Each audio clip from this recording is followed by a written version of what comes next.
ప్రధానమంత్రి నరేంద్ర మోదీ 5 దేశాల పర్యటనలో భాగంగా యునైటెడ్ అరబ్ ఎమిరేట్స్కి చేరుకున్నారు.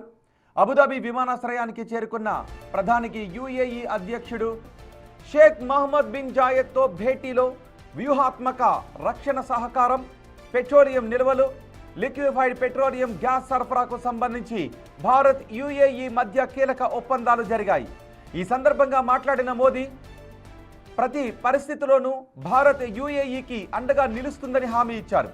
శాంతి స్థాపనకు అన్ని విధాలా సహకరిస్తుందని భరోసా ఇచ్చారు మోదీ 6 రోజుల విదేశీ పర్యటనలో భాగంగా యుఏఈతో పాటు నెదర్లాండ్స్, స్వీడన్, నార్వే, ఇటలీ దేశాలలో పర్యటించబోతున్నారు ప్రధాని Narendra Modi.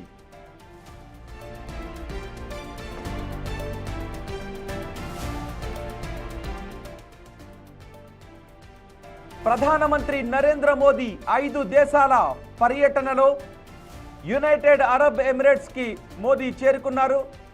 United Arab ఎమిరేట్స్లో Abu Dhabi విమానాశ్రయానికి మోదీ చేరుకున్న సందర్భంలో ప్రధాని మోదీకి యుఏఈ అధ్యక్షుడు షేక్ మహమ్మద్ బిన్ జాయెద్ ఘన స్వాగతం పలికారు. పశ్చిమాసియాలో ప్రస్తుతం నెలకొన్న ఉద్రిక్త వాతావరణం నేపథ్యంలో మోదీ యుఏఈ పర్యటన ప్రాధాన్యతను సంతరించుకుంది.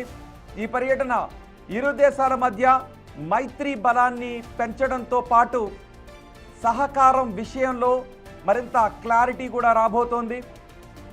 మోదీ పర్యటన చాలా కీలకమైన పర్యటనగానే చర్చ జరుగుతోంది. షేక్ మహమ్మద్ బిన్ జాయెద్తో భేటీలో వ్యూహాత్మక రక్షణ సహకారం, పెట్రోలియం నిల్వలు, లిక్విఫైడ్ పెట్రోలియం గ్యాస్ సరఫరాకు సంబంధించి ఇరు దేశాల మధ్య కీలక ఒప్పందాలు జరిగాయి.